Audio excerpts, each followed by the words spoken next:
tolong ini dan Aryan memperhatikan itu. Nanti di sini dilakukan kehadiran yang boleh mengikuti ujian itu 80%. Kalau lebih dari 80% berarti tidak diizinkan untuk mengikuti ujian baik UTS maupun UAS ya. Kemudian skor penilaian itu mengacu pada buku panduan 2022 ya. Jadi mana tahap penilaian itu ya ada bobot-bobotnya masing-masing ya, kemudian nanti akan dimaksud nanti ada disampaikan. Nah ini penilaian ini seperti ini sekarang ini bisa sampai 0 loh, coba bayangkan ya. Padahal Anda menjawab ini kurang dari 40, padahal ada nilainya tapi dihitung 0. Ini panduan penilaian di 2022 ya. Jadi 85 sampai 100 A ya itu 4, 80 sampai 84 ada amin ya. Itu 367, kemudian 75 sampai dengan 79 B+ ya, ini apa, dan yang ini untuk mata kuliah ini adalah ini harus bernilai B minimal 3 ya. Jadi Anda kalau nilainya dapat B berarti Anda harus ini apa remedial atau ujian ulang ya gitu. Jadi diminta ini ya apa B batasnya 3 ya. Oke, nah ini bobot penilaiannya ya. Ini kita karena sarjana terapan fisioterapi ya, di mana dalam aplikasinya banyak implementasi daripada teorinya ya. Nah implementasinya teorinya 40% dan praktikanya atau implementasinya 60% ya. Di teori dibagi dalam UTS 15%, kemudian ini UAS-nya berarti ini 25% ya harusnya. 15, 20 ya. Jadi untuk teori mencapai 40%, untuk UTS 15% dan UAS ini nanti diperbaiki dulu 25% ya. Jadi berjumlah 40 secara keseluruhan. Oh enggak, salah. Rupanya Ibu lupa. Ini ada nilai sikap. Nilai sikap yang itu tadi Ibu sampaikan, misalnya Anda sedang kuliah terus di jalan. Tapi di jalan, atau Anda off cam ya.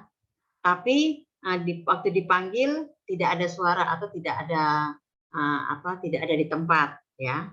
Nah, itu termasuk dalam sikap. Kemudian pakaian ya.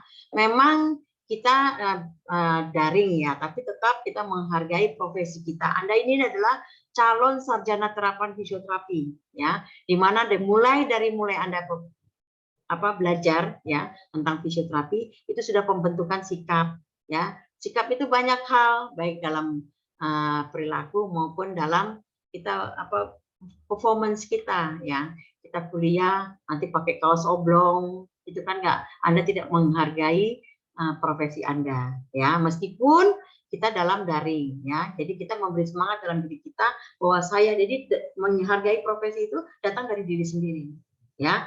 Kalau tidak datang dari diri sendiri, berarti Anda setengah-setengah hatinya antara ada dan tiada. Jadi Anda sudah semester 4 ya, mulai membawa ini profesi saya. Ini yang akan menjadi hidup saya. Ya, jadi Anda sudah harus tanamkan itu. Nah, kalau itu sudah tertanam dalam diri Anda, apa yang akan Anda lakukan itu semuanya all out. Ya, Ibu berharap seperti itu. Kemudian untuk sikap ini 5% ya. Untuk dalam teori. Jadi ini kalau pembelajaran daring ini kan kita sementara pakai dengan teori belajar dengan daring ya. Ya ini kita bisa lihat dari sikap dari saat Anda mengikuti di Zoom atau daring. Kemudian pada praktikan 60%. UTS-nya nanti 15% ya. UAS-nya 25%. Seandainya kalau praktek ini kan berarti harus di lahan ya, harus di tempat ya. Nah, kalau ini nanti tidak memungkinkan pada saat UTS, nanti kita bisa gabungkan, kita bisa ini kan cara-cara lain ya. Pada saat UAS, mudah-mudahan waktu saat UAS ini kita sudah mengalami penurunan ya. Ini mungkin karena meningkat karena baru banyak liburan, orang dari luar negeri dan sebagainya ya. Akhirnya meningkat, sedangkan Omikron ini kan sensitif sekali, mudah sekali menular ya. Makanya Anda hati-hati ya, semoga Ibu doakan kalian sehat semua dengan prokes tentunya. Nah, kalau saat praktek ini Anda tidak memungkinkan, nanti kita tidak memungkinkan untuk praktek di lab ya. Kita bisa gabungkan praktek ini saat UAS. Berarti praktek ini bernilainya 40%. Anda bisa bayangkan ya. Penilaian ini bisa 40% ya pada praktek ini. Karena memang kita adalah sarjana terapan fisioterapi. Lebih utama pada penilaian pada implementasi ya. Kemudian tugas masuk dalam 10%. Tadi yang Ibu bilang tadi dengan makalah ya. Makalah itu dijilid ya dengan soft copy ya.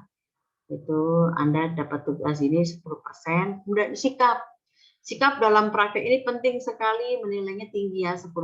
Bayangkan kalau sikap Anda tidak mencuri sikap ini, Ibu bisa bayangkan ya.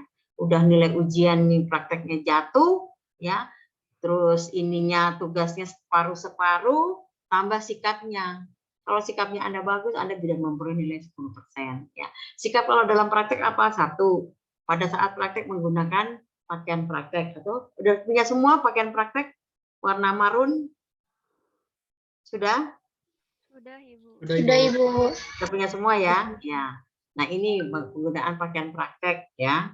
Kemudian sikap Anda dalam bagaimana Anda memperlakukan, kan nanti kalau praktek di lab ini, nanti Anda bersikap betul-betul sebagai seolah Anda itu seorang fisioterapis. Ya.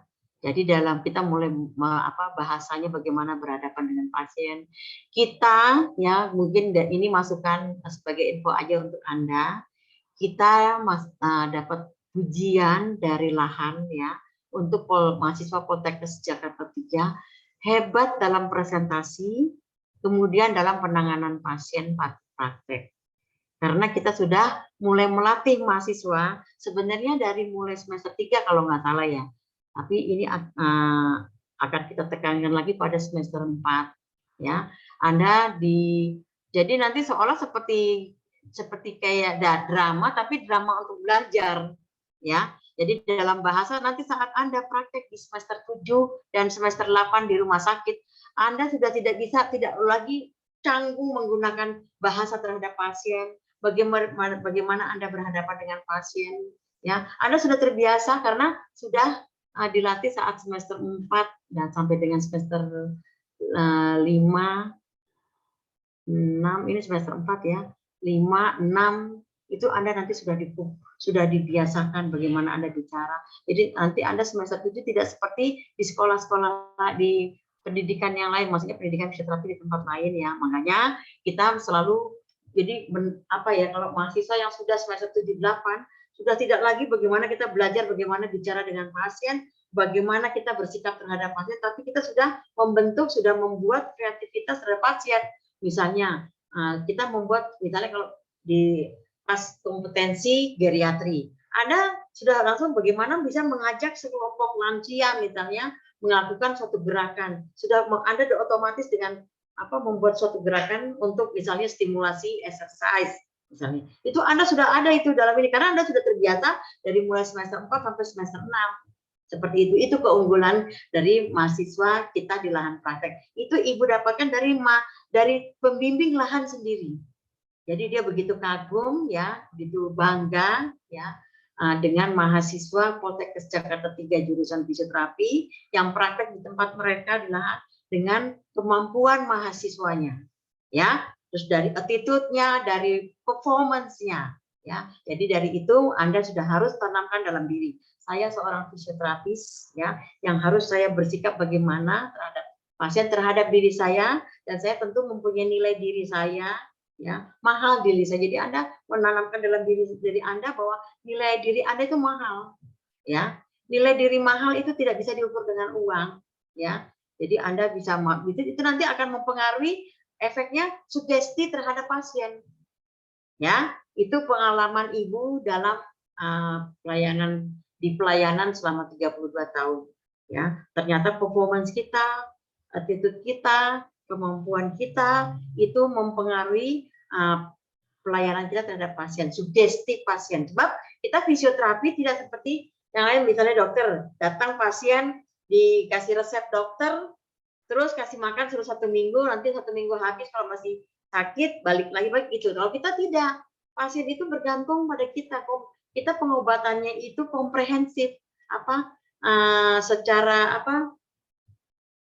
bertahap, gitu ya.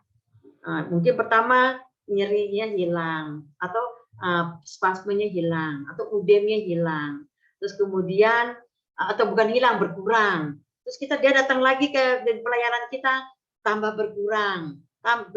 Jadi minimal kalau dari pengalaman praktek ibu itu 3 kali untuk kasus muskolo itu baru kelihatan dampaknya. Jadi tidak hanya 1 kali terus langsung paling berkurang. Kita memang seperti itu penanganannya, ya. Nah, mungkin dengan ke peningkatan kecanggihan dari teknik-teknik kita, ya, itu akan berperan sekali, ya. Jadi pertama Anda harus mengaku dalam pelayanan fisioterapi itu bagaimana pasien sugesti terhadap kita. Kita melakukan, Bu atau Pak, nanti Bapak akan kita lakukan latihan ini selama 3 kali. Nah, bagaimana pasien bisa mau patuh dan suruh datang ke pelayanan fisioterapi 3 kali kalau dia tidak sugesti sama kita, ya. Jadi pertama kita harus menanamkan sugesti terhadap pasien, ya. Itu. Nah, mulai dari itu menanamkan dari mulai Anda sekolah ini, Anda melakukan jadi mahasiswa atau pendidikan ini, ya. Itu sudah ditanam. Dan membentuk seperti itu tidak seperti membalik tangan. Ya, butuh proses, ya. Mudah-mudahan nanti Anda dalam semester 4, 5, 6 Anda sudah bisa membentuk diri Anda, ya, sebagai seorang fisioterapis, calon fisioterapis, dan nanti saat Anda praktek udah Anda tuh auranya tuh sudah beda. Makanya Anda lihat kakak kelas tuh dari semester 1 kita ketemu, terus nanti sudah praktek di rumah sakit gitu, ya. Itu sudah auranya beda sekali. Membawakan jalannya sudah beda, ya. Itu nanti akan berjalan dengan sendirinya. Oke. Kemudian ini tata tertibnya dan sebagainya itu tadi sudah. Nanti Anda bacain, nanti Ibu di-share nanti, ya. Kemudian ini tadinya Ibu yang untuk terlambat ini, ya, Ibu tadinya minta, jadi setelah di fokus dosen hadir di situ, berarti Anda harus biasanya nanyakan sudah lengkap atau belum, ya. Seandainya Anda belum ini, Ibu teman-teman di tim minta 10%.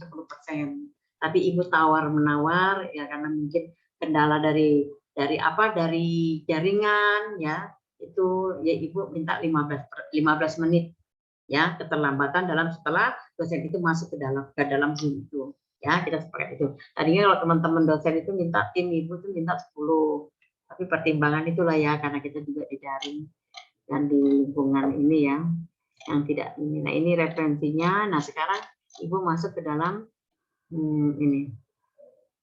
Kita berarti dari jam 1 sampai jam 3.50 itu teori. Ya, teori 50 menit. Selanjutnya praktek. Praktek itu nanti mahasiswa mempresentasikan bagaimana prakteknya, bagaimana. Nah, itu termasuk diantaranya diskusi, ya, klarifikasi, ya, itu. Nah, jadi tidak standby itu Anda, atau bisa juga ada dosen yang mau minta seperti Pak Ganes biasanya minta dengan Anda menyampaikan ini, karena Pak Ganes kan kita sekjur, Pak Ganes sekjur, banyak tugas juga. Jadi tidak mungkin selama dari jam 1 sampai jam 5 ya, jam 4 ini dipantengin terus di Zoom. Satu, yang jelas mempengaruhi kuota. Kedua, misalnya Pak Ganes banyak tugas sebagai sekjur, ya, juga termasuk mungkin Ibu, ya. Nah, ini kita kalau Pak Ganes biasanya minta dengan video. Jadi Anda mempraktekkan di video biasanya Pak Ganes beri, tapi Ibu tidak tahu nanti mungkin yang tahun ini Pak Ganes punya format yang lain lagi, ya, itu kita serahkan masing-masing tim dosen. Seperti itu, ya. Nah, ini untuk pertama ini sudah, nanti Ibu akan tadi kontrak juga sudah, ya, kita sepakat bahwa 15% setelah 15 menit setelah dosen itu dianggap batasi sampai 15 menit. Lebih dari 15 menit berarti Anda dianggap tidak hadir, ya. Kemudian ini, nah, ini pada materi kedua ini oleh Bu Luhur. Ini LS Bu Luhur, ya. Ini Bu Luhur, kodenya LS, Luhur Sesanti namanya. itu akan menyampaikan fisioterapi pada kondisi pre dan post operasi fraktur aga anggota gerak atas ya. Nanti nanti Ibu tidak tahu ini di kelompok berapa ini yang akan mendapatkan ini ya. Nanti sepakatan nanti dengan ini, nanti habis ini langsung Jitni dan Aryan membagi kelompok dan merandom ya. Nanti setiap kelompok itu mendapatkan materi yang mana. Nah, berarti nanti Kamis depan ya, berarti sudah menyiapkan materinya buluhur. Jadi bagi kelompok yang mendapatkan materi buluhur itu sudah nanti akan mempresentasikan dengan PPT ya, terus sudah membuat makalah. Ya, itu. Kemudian pada kelompok 3 nanti ini juga masih buluhur ya. Fraktur. Tapi biasanya buluhur itu biasanya suka menggabungkan 2 ya, 1 pertemuan 2. Nah, berarti dua kelompok nanti yang maju ini yang mempresentasikan apa untuk tatap muka untuk materi AGA dan AGB SMP itu. Nanti tolong Aryan dan Jitni koordinasi dengan buluhur mau bagaimana buluhur ininya ya. Itu kemudian nanti ini pada dislok. Nah, ini Pak Ari ini jagonya dislok ini Pak Ari ini. Kan sudah tahu kan Pak Ari dengan predikat internasional ya. Pak Ari itu pakar internasional ya. Itu di sini AS yang kodenya AS itu Pak Ari ya. Ini Pak Ari jago sekali ini ya. Jadi kalian bersyukur punya dosen itu seperti Pak Ari, Pak Akid ya. Itu pakar internasional ya. Nah, ini kalau pada pre dan post dislok ini pada AGB anggota gerak bawah ya, itu dari mulai hip sampai dengan knee dan ankle itu Pak Ganes Kurniawan GK ya. Tuh, terus kemudian pada materi ke-6 itu pre dan post spine. Nah, ini Pak Ari jagonya ini ya. Nah, untuk Jitni sama Arya tolong sekali. Pak Ari itu super duper sibuk ya. Jadi jangan sampai saat sudah sampai UAS ini belum diberikan. Kalian akan rugi sekali untuk klarifikasi dari Pak Ari. Kalian nanti menyampaikan presentasi, tapi nanti untuk klarifikasi masukan dari Pak Ari itu bagus sekali. Ya, Pak Ari ini jagonya spine ini, ya, sama dislok. Jadi usahakan jangan sampai terlewat ini. Kalian ambil ilmu Pak Ari sebanyak-banyaknya, ya, karena memang Pak Ari itu kan pakar muskuloskeletal internasional, ya. Itu sudah dapat sertifikatnya ya. Jadi saat ini Anda harus jadi harus kalau bisa dulu kan Pak Ari nggak apa-apa ya. Jadi tolong komunikasi dengan Pak Ari karena memang Pak Ari itu sibuk banget loh ya. Kemudian ini skoliosis ini nanti buluhur ya yang akan klarifikasi materinya. Kemudian rekonstruksi ligamen Pak Ganes, dan ini THR nih total hip replacement ya, penggantian sendi pada hip ya, itu buluhur ya. Kemudian TKR total knee replacement ini buluhur juga ya. Kemudian untuk rekonstruksi tendon nanti Ibu ya akan klarifikasi. Kemudian, nah mungkin yang Ibu ini nanti akan terkendala nanti dengan rapat-rapat nanti mungkin agak mundur-mundur ini, tapi mudah-mudahan tidak lah ya.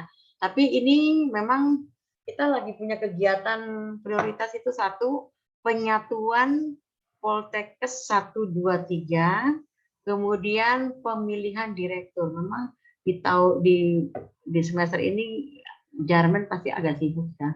Tapi tidak apa-apa, nanti kita nanti bisa inilah ada jalan keluarnya ya. Kemudian ini untuk tendon transfer buluhur ya.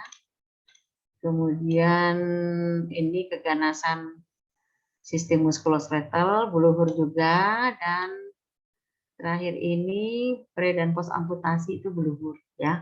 Nah, ini banyak dari bulu. Nanti tolong Zidni dan Aryan, kalau diantara materi yang Bu Luhur berhalangan hadir, tolong sampaikan ke Ibu supaya Ibu menunjuk siapa yang menggantikan, ya. Jadi tidak terkendala, gitu ya. Jadi kalau Bu Luhur berhalangan pada saat misalnya tanggal hari Kamis tanggal 28 mahasiswa kelompok berapa akan mempresentasikan materinya Bu Luhur. Tidak bisa, berarti ini sampaikan ke Ibu supaya Ibu menunjuk siapa yang akan menggantikan Bu Luhur untuk klarifikasi dari dosen. Itu ya, dan Aryan. Oke, nah nanti kita tanggal 12 bulan 5 ini kita akan UAS. UAS teori tentunya dengan praktek, ya. Teori ini sekali lagi Ibu ingatkan bahwa Ibu kalau untuk teori Ibu tidak bisa bantu. Jadi ini kan banyak jatuh di sini, ya. Karena ini dari bank soal, ya. Kemudian hanya Ibu hanya bantu dari praktek dan tugas. Jadi ujian praktek dan tugas Anda, ya. Hanya itu yang bisa Ibu bantu karena itu hak mutlak dari dosen, tim dosen dan tim. Maksudnya tim dosen, ya. Jadi tidak dimasukkan ke dalam bank soal, ya, karena itu sifatnya kasuistik, ya. Itu saja yang bisa Ibu sampaikan. Ini sudah 50 menit, ya. Sebenarnya kita hanya boleh menyampaikan untuk ini 50 menit, ya. Tapi paling banyak banter-banternya. Jadi kalau ada yang sampai 2 jam, jadi itu kayaknya kasihan mahasiswanya, ya. Jadi kita pakai sistem nanti, misalnya presentasi, itu nanti Anda presentasi, Anda usahakan bagaimana. Atau kalau mudah-mudahan kita bisa praktek di lab, ya. Mudah-mudahan, ya. Tapi Ibu tidak tahu persyaratannya apa. Nanti coba Ibu tanyakan kepada Bu Kaprodi, apakah boleh untuk praktek di lab, ya. Nanti tentunya akan didampingi oleh PLP, kita kan punya PLP, ya. Kalau dosen yang bersangkutan tidak bisa, tapi bisa diklarifikasi oleh PLP. Kita punya 4 PLP, Pak Afian, kemudian Pak Restu, Ibu Nina, dan Bu Christine, ya. Oke, mudah-mudahan kita bisa praktek di ini, ya, dengan prokes tentunya. Itu saja yang bisa Ibu sampaikan. Mungkin ada yang mau ditanyakan atau ada yang mau klarifikasi.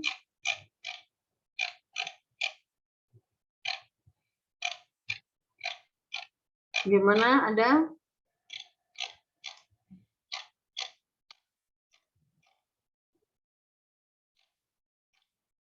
Oh iya, untuk ini seperti ini, ya. Untuk apa? Untuk yang diharapkan dari fisioterapi muskulobedah ini, ya.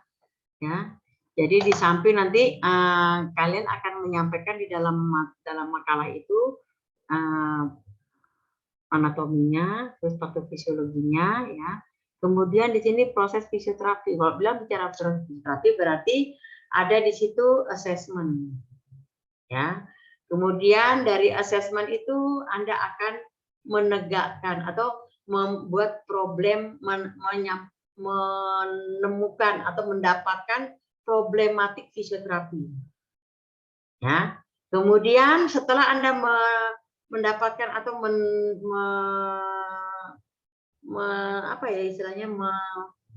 mendapatkan dan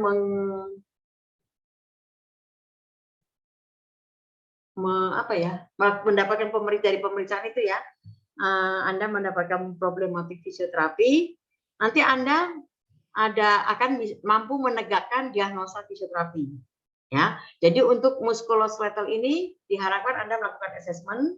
Dari assessment Anda akan mendapatkan problematik fisioterapi. Kemudian dari problematik fisioterapi ini Anda akan mampu menegakkan diagnosa fisioterapi. Ingat, Anda bukan tukang, ya. Bukan tukang, kan banyak orang bilang fisioterapi itu apa sih? Oh, tukang ini, tukang pijit. Karena tergantung dari kita sebenarnya. Kalau Anda dapat bilang begitu, Anda menjawabnya apa? Fisioterapi Anda sekolah di mana? Fisioterapi itu apa sih? Tukang pijit, ya? Anda akan menjawab bagaimana? Coba tolong Fadia, Anda menjawab. Fadia. Iya, Bu. Ya, apa jawaban Anda? Kalau dibilang seperti itu. Saya fisioterapi begitu ya, Bu, tadi? Ya, kan banyak di luar sana yang masih belum paham fisioterapi itu apa, ya. Nah, kalau Anda bilang Anda sekolah kuliah di mana? Saya kuliah di fisioterapi Fakultas Jakarta 3. Oh, tukang pijit ya. Anda jawab apa? Kan banyak yang bilang gitu ya. Anda jawab apa sebagai seorang mahasiswa semester 4, ya, calon sarjana terapan fisioterapi? Anda akan menjawab apa? Iya, Bu. Izin menjawab. Mungkin kalau dibilang fisioterapi itu tukang pijit, mungkin itu kurang tepat ya, Bu. Karena fisioterapi itu juga merupakan salah satu tenaga medis di mana kita itu fungsinya untuk memberikan suatu seperti misalkan exercise untuk mengembalikan fungsional gerak tubuh dari pasien tersebut gitu. Jadi bukan seperti tukang pijit biasa yang tidak belajar anatomi. Kita merupakan tenaga medis profesional yang belajar anatomi tubuh manusia juga seperti itu. Kalau yang menanyakan orang awam, bagaimana jawaban Anda? Giska, Ibu minta jawaban dari Giska Rahmadiati. Kalau yang menjawab orang awam, apa jawaban Anda? Ya, baik Ibu, izin berpendapat kalau misalkan ada orang awam yang jawab, tentu saja saya sebagai fisioterapis nanti akan menjelaskan kepada orang awam tersebut bahwa fisioterapis ini termasuk tenaga kesehatan yang tak kalah pentingnya gitu dari dokter maupun tenaga kesehatan yang lainnya. Bahkan saya merasa bahwa sebenarnya fisioterapis itu lebih bisa dibilang lebih pandai lah dalam anatominya ketimbang dokter. Jadi sebenarnya dalam dokter pun fisioterapis juga dibutuhkan gitu. Jadi ketika dalam suatu kasus di rumah sakit, ketika dokter kesulitan dalam bidang anatomi itu sendiri, fisioterapis bisa bantu seperti itu, Ibu. Baik, terima kasih. Tapi kalau gini, mungkin Ibu kasih pandangan aja ya. Kalau menjelaskan gitu, kayaknya apalagi orang awam ya, orang berpendidikan aja, ini ya agak sulit ya. Jadi Anda tenangkan, Anda tahu bahwa fisioterapi itu apa sih? Fisioterapi adalah pelayanan kesehatan terhadap gangguan gerak dan fungsi. Anda jawab gitu saja kalau sama orang awam. Pelayanan kesehatan terhadap gangguan gerak dan fungsi. Gitu. Jadi kalau Bapak atau Ibu mengalami gangguan gerak, misalnya gini, nyeri, nah itu urusan fisioterapi. Bagaimana fisioterapi melakukan pelayanan kesehatannya dengan modalitas itu. Kalau sama orang awam sih jangan bilang exercise terapi, elektroterapi, nggak ngerti mereka. Dengan pemanasan, dengan perangsangan listrik, dengan gerakan. Kalau orang awam, tapi kalau orang berpendidikan, kalau dengan orang pendidikan, tapi itu memang begitu. Oh maaf Pak, Bu, Bapak Ibu pendidikannya apa ya? Itu nyeletik, nyelekit, tapi ini pendidikan apa ya? Misalnya dia saya sarjana atau gini-gini, berarti Bapak Ibu kurang paham. Fisioterapi itu pelayanan kesehatan tadi terhadap gerakan fungsi dengan modalitas exercise terapi, dengan elektroterapi, dengan ini. Kalau dia nggak ngerti elektroterapi apa, udah jelasin pengobatan dengan listrik, misalnya dengan TENS atau dengan perangsangan listrik. Kita jelaskan begitu. Jadi jangan sakit hati karena mereka tidak tahu, ya toh. Nah justru itu kita menjelaskan, ya. Tapi kalau sama orang yang berpendidikan kita tanya pendidikan Bapak apa ya?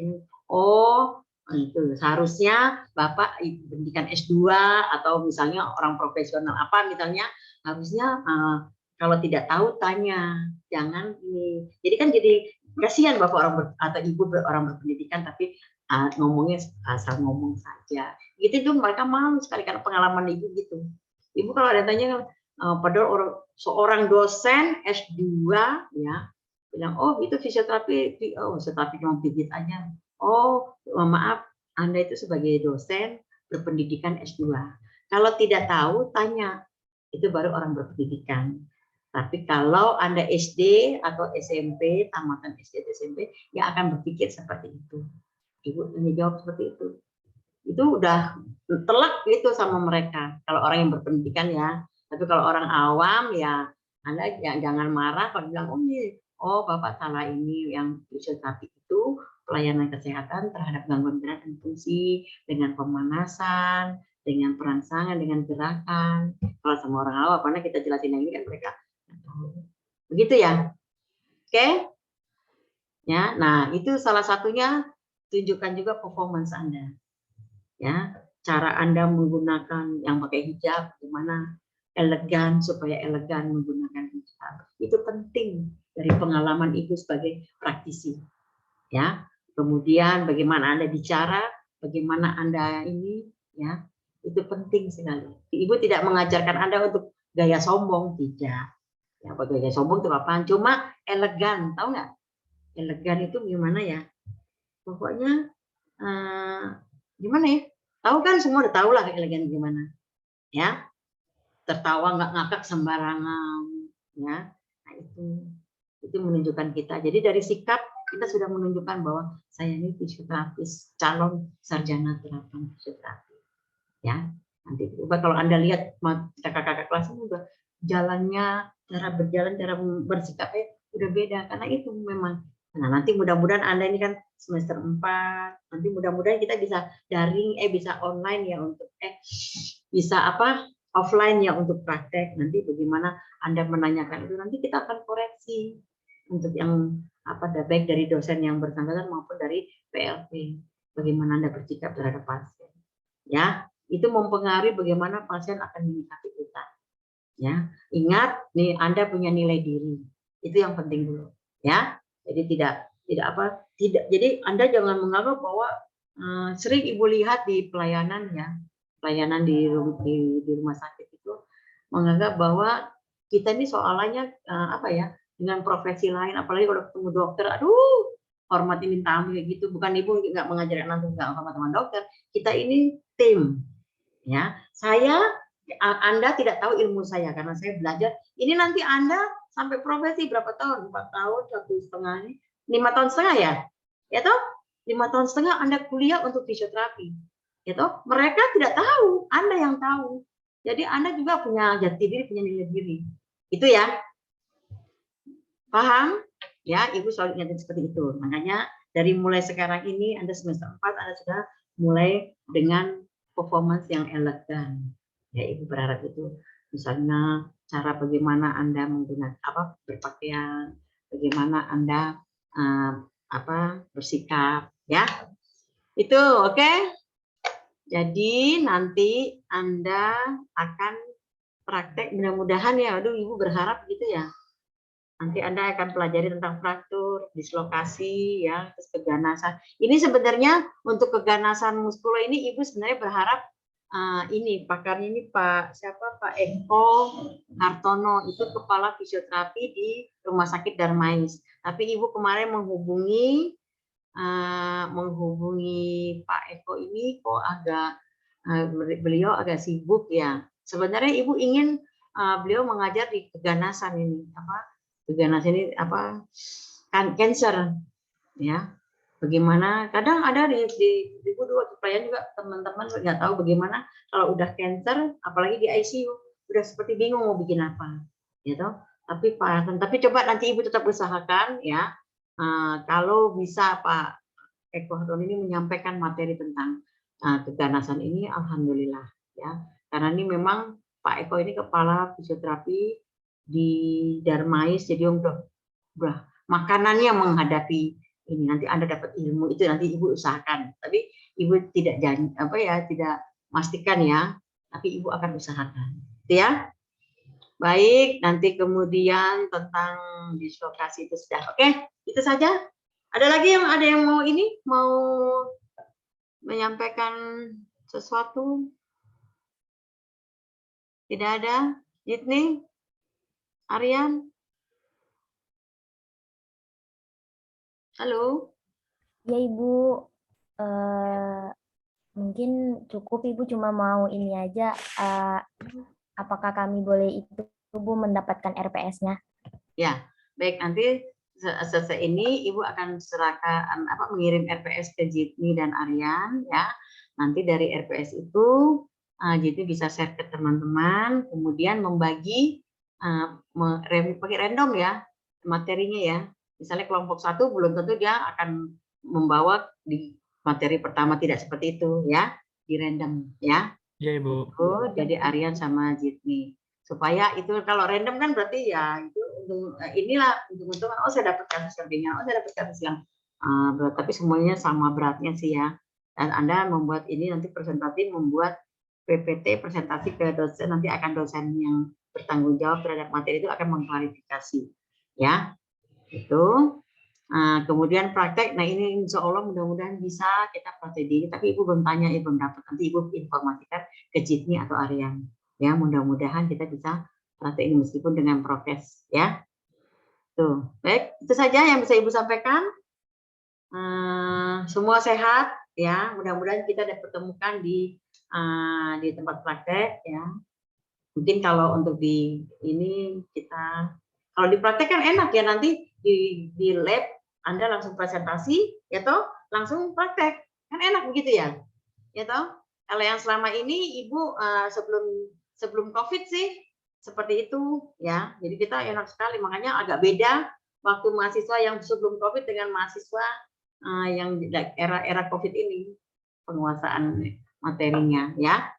Baik, terima kasih semua. Ibu berharap sehat ya. Sampai nanti kita diketemukan di offline ya. Assalamualaikum warahmatullahi wabarakatuh. Waalaikumsalam warahmatullahi wabarakatuh. Terima kasih banyak Ibu. Terima kasih Bu. Ya, baik. Ini Ibu karena lagi sambil ini, sambil rapat, Ibu izin live ya. Terima kasih Bu. Ya. Terima kasih Bu. Baik, sama-sama. Nanti absennya jangan lupa ya Jitni ya. Iya baik Ibu.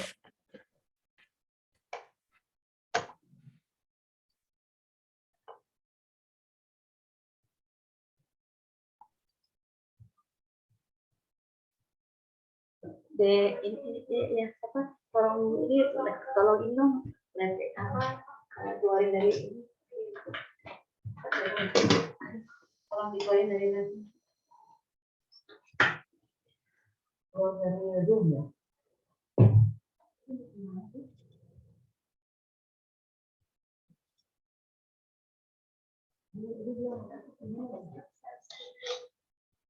Stop sekarang.